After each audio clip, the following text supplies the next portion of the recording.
What if the promise of freedom became a machine that devoured the very people who built it? What if a revolution that began with the words liberty, equality, fraternity ended with prisons overflowing, tribunals running day and night, and thousands marched to a blade in the town square?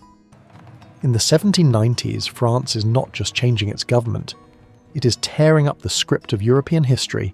A king is put on trial, a queen is led to her death. Priests, peasants, nobles, merchants, journalists, generals, no one can be sure they will be alive at the end of the week. And yet, out of this chaos comes something new, a republic, a new language of rights, a dangerous idea that ordinary people, not kings, are the true sovereign power, that citizens, not subjects, should decide the fate of a nation. But here is the question that haunts the entire decade. When people rise up against oppression, how far will they go to defend their revolution? How much blood are they willing to spill in the name of justice? And at what point does revolution become another form of tyranny? This is not just a story about storming a prison or toppling a throne. It is a story about hunger and fear, about hope and betrayal, about a nation that tries to remake itself from the ground up and nearly destroys itself in the process. Progress demands a price. In the 1790s, France is about to find out just how high that price can be. This is how it happened. To understand the explosion of the 1790s, you have to start in the world that came just before. Late 18th century France looks powerful from the outside, a great European kingdom, rich in culture, home to philosophers, artists, and one of the largest populations on the continent. But beneath the glitter of Versailles, something is rotting. The monarchy of Louis XVI carries the weight of decades of wars, including costly conflicts with Britain, and the state is drowning in debt. Taxes fall hardest on those least able to pay them, peasants in the countryside and workers in the towns. The king's government borrows and borrows again, trying to patch holes in a sinking ship. French society is officially divided into three orders, or estates. The first estate is the clergy. The second estate is the nobility.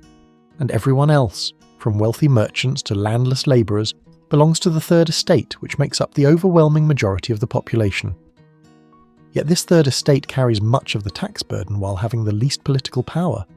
Records show that by the 1780s, inflation and bad harvests push bread prices to dangerous levels. For poor families, bread is not just food, it is survival. A rise in price means choosing between eating and starving. Urban workers live on miserable wages, and even a small increase in the cost of bread can mean hunger for millions. A revolutionary virus begins to spread long before anyone storms a fortress. In cafes, salons, and secret meetings, people talk about new ideas. Enlightenment thinkers challenge the divine right of kings and argue that governments exist to serve the people. Pamphlets circulate carrying dangerous words: rights, representation, nation. At the same time, the French state is running out of options. By the late 1780s, the financial crisis is so deep that Louis XVI agrees to something almost unthinkable. He calls the Estates General, a national assembly that has not met since 1614. It will gather representatives from all three estates to solve the kingdom's problems, or at least try.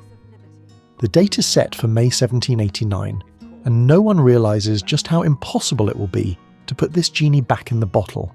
Ask yourself this: if you had lived your whole life as a subject, taxed without a voice, ruled without a choice, what would it feel like to suddenly be told, you now have representatives? Would you trust them? Would you push them? Would you demand more? When the Estates General finally meets in 1789 at Versailles, hope and suspicion fill the air at the same time. The clergy and nobility want to preserve their privileges. The Third Estate wants meaningful change. The way votes are structured favours the two privileged estates, and that makes deadlock almost guaranteed. Members of the Third Estate begin to realise something. If they play by the old rules, nothing will change. So in June 1789, they do something bold. They break away and declare themselves the National Assembly, claiming to represent the nation itself, not just their estate. Some clergy and nobles join them, but many do not. The old order is being challenged from within. Soon after, blocked from their usual meeting hall, these deputies gather in a nearby indoor tennis court. There, they swear a solemn promise, known as the Tennis Court Oath. They will not disband until France has a constitution, until France has a new political order, written and binding. Progress demands a price.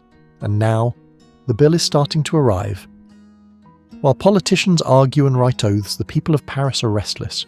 Rumours swirl that the king is gathering troops, that he plans to dissolve the new assembly by force, that arrests are coming. Panic mixes with anger. Crowds begin to search for weapons. On July 14th, 1789, a crowd marches toward an old fortress prison, the Bastille. It holds only a handful of prisoners, but that is not the point. The Bastille is a symbol of royal despotism, of arbitrary imprisonment. According to eyewitness accounts, a leaderless multitude of ordinary Parisians launches an assault that veteran armies would envy. After hours of fighting, the Bastille falls. The governor is killed. The keys of the fortress will one day be sent as a gift to George Washington in America. The storming of the Bastille sends a shockwave across France and Europe. A king's fortress has fallen to a city crowd. The message is unmistakable. The old fear is gone. The people are no longer willing to suffer in silence. But the shock does not stop at the city walls. In the countryside, fear takes a different form. Peasants hear rumours of aristocratic plots, of bands of brigands hired to burn their fields. This panic, later called the Great Fear, triggers a wave of attacks on manor houses. Peasants break in, burn documents listing their feudal dues, and refuse to pay long-standing obligations. Distressed peasants, already suffering from high prices and stagnant wages, seize this moment to strike at a system they have hated all their lives. Landlords' privileges suddenly look vulnerable. Records show attacks on aristocratic property, the destruction of archives, the occupation of common lands. For the first time, the structures of feudalism tremble. Faced with this explosion, the National Assembly moves. On the night of August 4th, 1789, deputies vote to abolish feudal privileges, tithes, seigneurial dues, many of the burdens that peasants have carried for generations. Weeks later, they adopt one of the most famous documents in modern history, the Declaration of the Rights of Man and of the Citizen. It proclaims that men are born and remain free and equal in rights, that sovereignty resides in the nation. Think about that for a moment. A kingdom built on birth and privilege now announces that all citizens have equal rights. On paper at least, the old world has ended. But as always, paper is only the beginning. Turning those words into reality will unleash forces no one can fully control. Everything is about to accelerate. The early 1790s are a whirlwind of hope, fear, and experimentation. The monarchy is not yet gone, but it is no longer absolute. A constitution is drafted. The king is forced to move from Versailles to Paris after crowds, many of them women demanding bread, pressure him to return to the capital. The royal family is now living under the uneasy gaze of a city on edge. In 1791, a new constitution tries to create a constitutional monarchy, limiting the king's power and establishing a legislative assembly. On paper, it looks like a compromise between old and new, but trust is fragile. In June 1791, the king tries to flee the country with his family, heading toward the border in what would become known as the Flight to Varennes. He is caught and brought back to Paris in disgrace. Whatever was left of his image as a father of the nation is shattered. Meanwhile, political clubs and factions are multiplying. Jacobins, Feuillants, Cordeliers. Each group claims to speak for the revolution, but they disagree on what that revolution should look like. Some want a constitutional monarchy, others demand a republic. Some want moderate reform, others believe only radical measures can save the new order. Outside France, kings and princes watch with horror. If the French people can overthrow their king, what will stop their own subjects from doing the same? In April 1792, revolutionary France goes to war against Austria, soon joined by Prussia. The revolutionary wars begin, and they will drag on for years. War changes everything. It brings fear of invasion. It strengthens suspicions of treason. When foreign armies approach French territory and issue threats like the Brunswick Manifesto, promising to punish Paris if any harm comes to the royal family, many revolutionaries see a terrifying alliance of foreign monarchs and internal enemies. On August 10, 1792, the people of Paris rise again. They storm the Tuileries Palace where the royal family resides. The king's Swiss guards are slaughtered. The monarchy collapses under the weight of street power. By the end of the year, the assembly has declared a republic. Louis XVI is now citizen capet, a man on trial, not a king above the law. But the violence does not stop with palaces and titles. In September 1792, as foreign armies advance and rumours of conspiracies swirl, mobs invade the prisons of Paris. Over several days, they slaughter more than 1,000 prisoners, priests who refuse to accept revolutionary changes, suspected royalists, ordinary criminals. Later records estimate about 1,500 people were killed in these September massacres.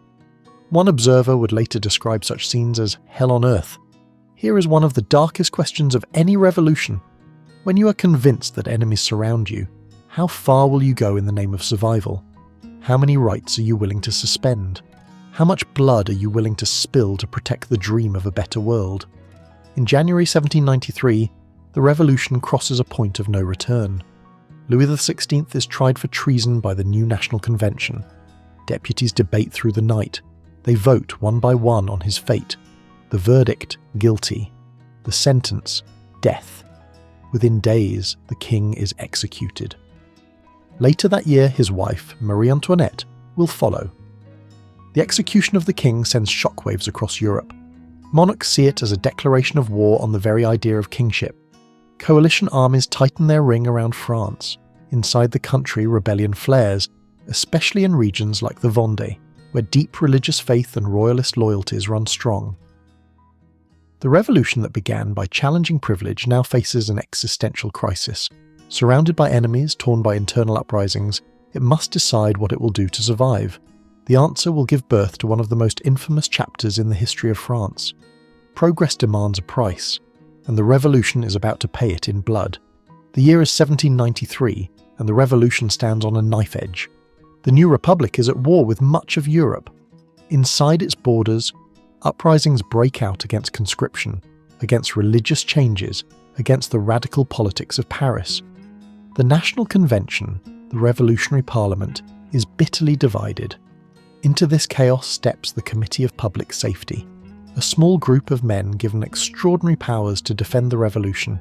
At its heart stands Maximilien Robespierre, a lawyer from Arras, known for his stern morality and belief in virtue.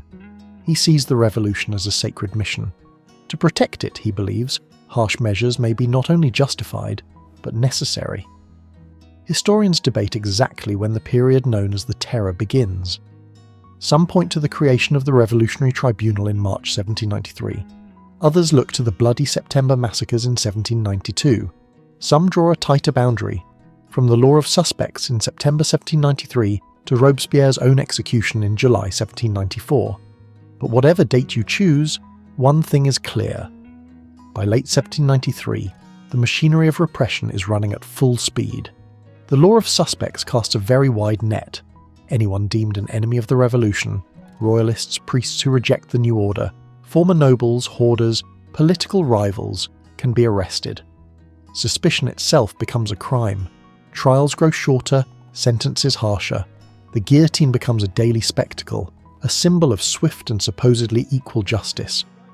Records suggest around 17,000 people are officially executed by revolutionary tribunals during this period, many of them by guillotine.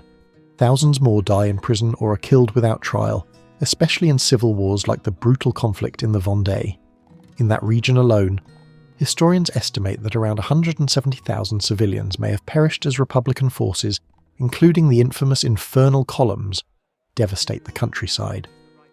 And here is the hidden truth behind the popular image of aristocrats marched to their deaths in powdered wigs and silk. Studies of the terror's victims show that only a small fraction, around 8.5%, were nobles and about 6.5% were clergy. The overwhelming majority, about 85%, belonged to the Third Estate, commoners, ordinary people, the very class in whose name the revolution had begun. Progress demands a price. Again and again, that price is paid by the poor. Imagine a woman in Leon, the mother of 3, married to a small shopkeeper. Her husband is accused of hoarding grain or of speaking against the revolution. Maybe he said something careless in a tavern. Maybe a neighbour held a grudge. The accusation is made. The revolutionary tribunal calls his name. Within days he is gone. She's left to explain to her children why their father is never coming home. Or picture a peasant in the Vendée, a man who has always trusted his local priest and prayed for his king. Suddenly, the priest is replaced by someone appointed by a distant government. The old religious traditions are attacked. Conscription officers arrive to take his sons for wars he barely understands. When revolt breaks out, he joins, driven by faith, anger, and fear. The response from the Republic is ruthless. Villages burned, mass shootings, drownings. One general boasts of making the region a national cemetery. In Paris, the terror devours not just royalists and rebels, but revolutionaries themselves. Rival factions fall one after another. In March 1794, the radical Hébertists, who had pushed for extreme measures and de-Christianization, are arrested and executed.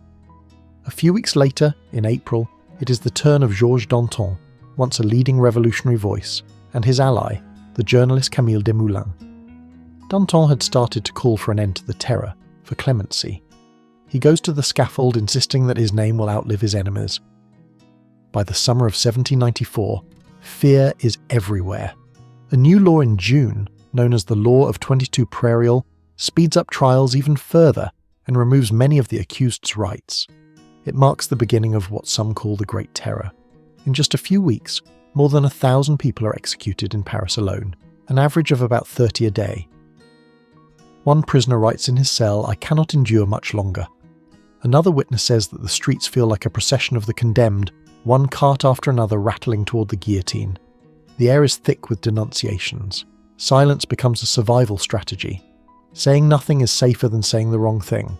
Ask yourself, at this point, is the revolution defending itself or destroying itself? Could anyone have stopped it? Or was this spiral into violence built into the logic of fear, war, and ideals pushed to the extreme? Historians still argue over those questions. Many agree on one point. The terror is both a product of genuine dangers and a warning about what can happen when the state claims unlimited power in the name of virtue. Progress demands a price. During the terror, that motto becomes a threat hanging over every head. Behind every statistic from the French Revolution, there is a human life, a face, a story. To treat the 1790s as only a sequence of dates and laws is to miss what it felt like to live through them. Consider a young man in Paris in 1789 named Antoine. He is an apprentice printer, earning barely enough to pay for bread and a corner in a crowded room. He loves words. He reads illegal pamphlets when his master is not looking. When the Bastille falls, he runs to the streets, swept up in the thrill of something new. He believes, with a fervour that burns in his chest, that the revolution will give people like him a voice. In the early days, it feels true. He listens to speeches in the Assembly's galleries. He joins crowds that demand bread and justice. He repeats the new language: citizen, rights, nation. But as years pass, he watches friends disappear into prisons. A neighbour is denounced. A former hero like Danton is suddenly called a traitor. By 1794, Antoine's voice is quieter. He still believes in the ideals of 1789, but he fears the men who now claim to enforce them. He has learned a bitter lesson, that those who speak in the name of the people can also turn against the people. Or think of Claire, a market woman who joined the Women's March to Versailles in October 1789. She remembers trudging for hours in the rain, shouting for bread, for fair prices, for the king to come back to Paris. She is proud of that day. She tells her children that it was the women who brought the king to heel, but years later she sees other women, royalist, or simply suspected, pushed into carts and taken to the guillotine. She whispers to a friend, "Is this what we marched for?" Then there is someone like Jean, a conscripted soldier from a poor village. He has never been far from home, but now he wears the uniform of the Republic. He fights in muddy fields on the frontiers, facing Austrian or Prussian guns. He hears that back home, his village has been touched by repression, that some cousins are dead, that the church is closed. He wonders if the words he hears shouted by officers, fatherland, liberty, republic, are worth the graves filling up around him. Over the course of the Revolutionary and Napoleonic Wars, hundreds of thousands of French soldiers will die. One of the most haunting stories comes from the Vendée. Picture a girl named Marie, maybe 10 years old. Her parents are part of the uprising, whether by choice or under pressure. Republican columns sweep through the region. Villages are burned, people are shot or drowned in groups. Those who survive flee into forests and swamps. Later estimates suggest that around 170,000 civilians die in this civil war. Marie survives, but she carries the memory of smoke, of screaming, of the sound of gunfire in the distance. For her, the revolution is not a symbol of liberty, it is a scar. These are imagined composites, but they reflect real patterns found in records, trial documents, and letters.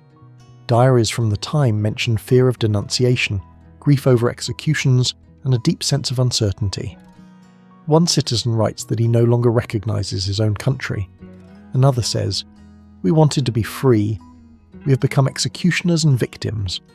Modern viewers might be tempted to ask, why didn't they just stop? Why didn't someone say enough? But look at your own century. Think about how fear, polarization, and media frenzy can push people toward extremes. Think about how easily leaders declare emergencies, promising safety if only they can have more power. The patterns that appear in the 1790s are not ancient relics, they are still with us. This is why labour laws exist today. This is why protections for free speech, due process, and limits on government power matter. They are not abstractions, they are fragile shields built from the memory of times when those protections vanished and thousands paid with their lives. Progress demands a price. The question is who pays it, and who decides what progress really means. By mid-1794, the terror is turning inward. Even some revolutionaries who once supported harsh measures are now horrified.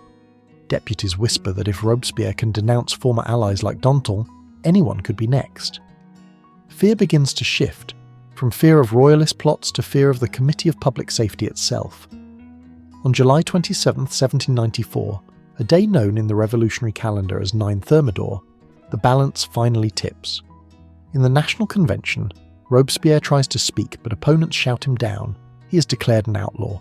That night, he and his allies are arrested. The next day, July 28th, they are executed by guillotine, the very instrument they used against so many others. The crowd watches as the man who once seemed untouchable is silenced. With his death, the most intense phase of the terror ends. This period, the Thermidorian reaction, sees prisons opened, tribunals slowed, and many former Jacobins hunted in turn. Yet for families of the dead, there is no real justice, just a change of names and faces at the top. The scars run deep. Politically, France enters a new, unstable phase. The Constitution of 1795 creates a new government, the Directory, run by 5 directors. It is supposed to prevent both royalist restoration and radical dictatorship. In practice, it is weak, corrupt, and dependent on the army. Revolts continue from both left and right. Coups become a familiar tool. One young general stands out in this turmoil, Napoleon Bonaparte. He rises rapidly through the ranks during the Revolutionary Wars, proving his skill in Italy and elsewhere. Many politicians come to rely on the army as their final protection. That reliance will have consequences they do not expect. Meanwhile, war rages on. From 1792 into the late 1790s, France fights major coalitions of European powers. As many as 700,000 French soldiers may die between the outbreak of these wars and the end of the Napoleonic era. These are sons, brothers, husbands. Their deaths shape the demographic and emotional landscape of the country for decades. Inside France, everyday life is marked by economic instability. Inflation, shortages, and speculation plague the markets. Some profiteers grow rich, many more live on the edge. Urban workers still face long hours and low wages. Peasants worry about taxes, property rights, and the ever-shifting political winds. The revolution has abolished legal feudalism, but it has not abolished hardship. The church, too, is transformed. The civil constitution of the clergy earlier tried to bring the church under state control, forcing priests to swear loyalty to the nation. Many refused, creating a deep split between constitutional and non-juring clergy. During the most radical phase, some revolutionaries launched de-Christianization campaigns, closing churches, promoting new civic cults, even renaming months and streets. For devout believers, this feels like an attack on the very fabric of their lives. Yet there is another side to this decade. New political languages and practices emerge. Citizens vote in local assemblies. Newspapers debate policies. people begin to think of themselves not as subjects, but as members of a nation. Principles like equality before the law, representative government, and civil rights take root, even if they are violated in practice. Many of the rights demanded in 1789, freedom of speech, due process, religious tolerance, will not be fully realised for a long time. Some groups, especially women, find that their initial political activism is pushed back. The brief flowering of women's clubs in the early revolution is crushed when the authorities shut them down. But the memory of participation does not vanish. It lies just beneath the surface, ready to reappear in future struggles. In November 1799, the revolutionary decade enters a new phase. Napoleon, with allies in the political class and the army, stages a coup. The Directory falls. A new regime, the consulate, emerges, with Napoleon as first consul. The revolution is not officially declared dead, but its character changes. Military authority now stands above elected assemblies. Many of the social and legal changes of the 1790s remain, while political freedom shrinks. This is one of the great ironies of the French Revolution. The decade that began with citizens taking an oath to create a constitution ends with the general seizing power. The people who once demanded that no man stand above the law now watch as one man gathers power in his hands. Some welcome him as a bringer of order, others see a betrayal. This is how empires fall, not always with a single dramatic collapse, but with compromises, fears, and the slow handing over of power to those who promise security. What is left after the storm passes? What does the world inherit from the French Revolution of the 1790s? First, the old regime's architecture of privilege is broken, feudal dues are abolished, legal distinctions between orders are dismantled. Nobles lose their formal rights over peasants. The idea that birth alone should determine your place in society is fatally wounded, even if inequality remains. Second, the language of rights becomes global. The Declaration of the Rights of Man and of the Citizen, with its insistence that men are born free and equal, inspires movements far beyond France. It influences revolutionaries, reformers, and constitution writers across Europe and the Americas. Even when later regimes in France violate these principles, they cannot erase them. The words are out there, echoing, waiting for new generations to claim them. Third, the revolution offers a frightening example of how ideals can be used to justify terror. The reign of terror is not simply mass murder, it is mass murder in the name of virtue, in the name of the people, in the name of security. Modern governments, when they declare states of emergency, when they suspend rights, when they expand surveillance, walk a path that the leaders of the 1790s knew very well. The debate about how much freedom to sacrifice for safety is not new. This is why modern protections, independent courts, legal rights for the accused, constraints on executive power exist. They are built on the memory of what happens when suspicion becomes law and fear becomes policy. When someone says, "If you have nothing to hide, you have nothing to fear," remember the law of suspects and the thousands who died because an accusation was enough. Fourth, the revolution changes the relationship between war and society. Mass conscription, the idea of a nation in arms, emerges in these years. Citizens are mobilized not just as taxpayers, but as soldiers for the fatherland. Modern total war, where entire populations and economies are harnessed for conflict, has one of its roots in the 1790s. The cost, hundreds of thousands of dead French soldiers by 1815, shows the scale of this new kind of conflict. There is also a legacy of memory and myth. Different political movements will claim the French Revolution as their ancestor. Some will celebrate the early hopeful phase of 1789, with its declarations and assemblies. Others will idolize the Jacobins and the Terror as harsh but necessary. Still others will point only to the chaos and violence as a warning against any change. History becomes a battlefield of interpretations. For the people who lived through it, the revolution is not an abstract debate. It is the hunger that drove them to march, the fear of hearing a knock on the door at night, the thrill of voting for the first time, the grief of watching loved ones taken away. In letters, songs, and testimonies, you hear both pride and regret. We changed the world, some say. We lost ourselves, say others. Both can be true. Look around in 2026, and the echoes are everywhere. Whenever someone marches under a banner demanding equality, they are walking in the shadows of 1789. Whenever governments invoke security to expand their power, you can hear faint whispers from 1793. Whenever a society debates who truly represents the people, the ghosts of the French Convention and its factions are in the room. Modern factory conditions, modern labour rights, modern debates about welfare and taxation. Many of them grow from the soil of this era. The poor who rioted for bread, the workers who demanded fair prices, the peasants who insisted that landlords' privileges end. Their struggles form part of the long chain that leads to labour laws, social protections, and the idea that states owe something to their citizens beyond obedience. Progress demands a price. The French Revolution forces a hard question. Who gets to define progress, and who is handed the bill? So how should we remember the French Revolution of the 1790s? As a glorious birth of modern democracy, as a blood-soaked cautionary tale, as a necessary earthquake that shattered an unjust order, or as a tragedy in which hope devoured itself?